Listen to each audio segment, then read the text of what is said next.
अस्सलाम वालेकुम welcome back my YouTube channel Nagina nature beauty विच खुश आमदीद करनी उम्मीद करनी है कि तुसीं सारे हसते मुस्कुराते होगे और इस तरह हसते मुस्कुराते रहोगे। अज की वीडियो का टॉपिक बहुत ही मज़ेदार तो बहुत ही ज़्यादा यूज़ होने वाला है।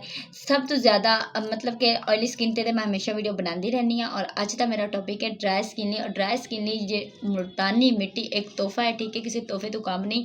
और साढ़े सारे के घर में यूज़ होने वाली दो चीज़ों इस्तेमाल करके मुल्तानी मिट्टी के आप एक खूबसूरत सी रेमडी बनानी है, ठीक है।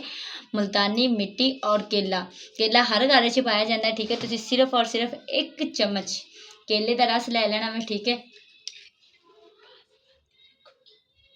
आ देखो एक चम्मच केले का रस लै लिया जे, ठीक है। और ये इन्ना ही एक चम्मच ही तुसी मुल्तानी मिट्टी पा लेनी। केले नूं तुसी अच्छी तरीके नाल दबा लेना। केले का तुसी जूस काढ़ लो, ठीक है। अगर तुहानूं जूस बेहतर लगता है तो वह काढ़ लो, ठीक है। बिल्कुल माइलट कर लो। अगर तुहानूं इस तरह का मतलब कि चाहिए तो तुसी इस तरह कर लो, ठीक है। बाकी केले का पेस्ट ही अच्छा रहिंदा, ठीक है। और इन्ना ही तुसी इहदे विच मुल्तानी मिट्टी पा लेनी, ठीक है। और बहुत ही मज़ेदार जिहा ये पेस्ट साडा बन के रेडी हो जाएगा। और बहुत ही ज़्यादा देखो हाफ चम्मच मैं इहदे मुल्तानी मिट्टी का पाया वे, ठीक है। बहुत ही मज़ेदार साडा पेस्ट बनेगा, बहुत ही अच्छी रेमडी बन के तैयार होगी। और तुसी एक दफ़ा इंशाल्लाह अपनी स्किन ते लगाओगे तो तुसी कहोगे कि आपे नगीना सी ते चमक गए, ठीक है। ये बहुत वधिया जिहा साडा मास्क बन के रेडी हो जाएगा, ठीक है।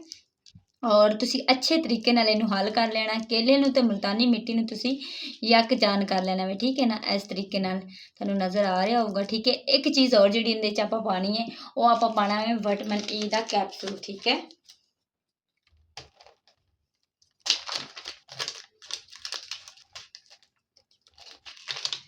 आला कैप्सूल तुसी एक इहदे विच पा लेना वे, ठीक है।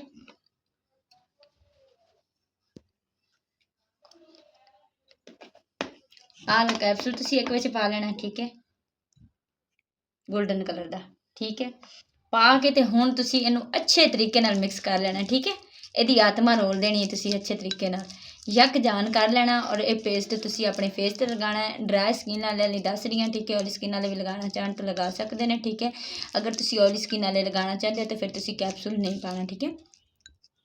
तो आ देखो अच्छे तरीके नाल तुसी इहनूं बना के और इस पेस्ट नूं तुसी अपने स्किन दे उत्ते लाना है। यकीन मनो तुहाडी स्किन दे उपर जिन्नियां भी झुर्रियां ने वो खत्म होणगियां। झुर्रियां नूं खत्म करन वास्ते मुल्तानी मिट्टी दा इस तों वध के जिहड़ा पेस्ट है ना, मास्क है ना, वो मैं नहीं है कि बनने ही नहीं, बहुत ज़्यादा है, ठीक है। आलू का रस, केला और इस तो हट के मुल्तानी मिट्टी, ठीक है। अच्छी तरीके नाल तुसी इहनूं मिक्स कर लेना। तुहाडे सामने इस तरह का पेस्ट बन के रेडी हो जाएगा।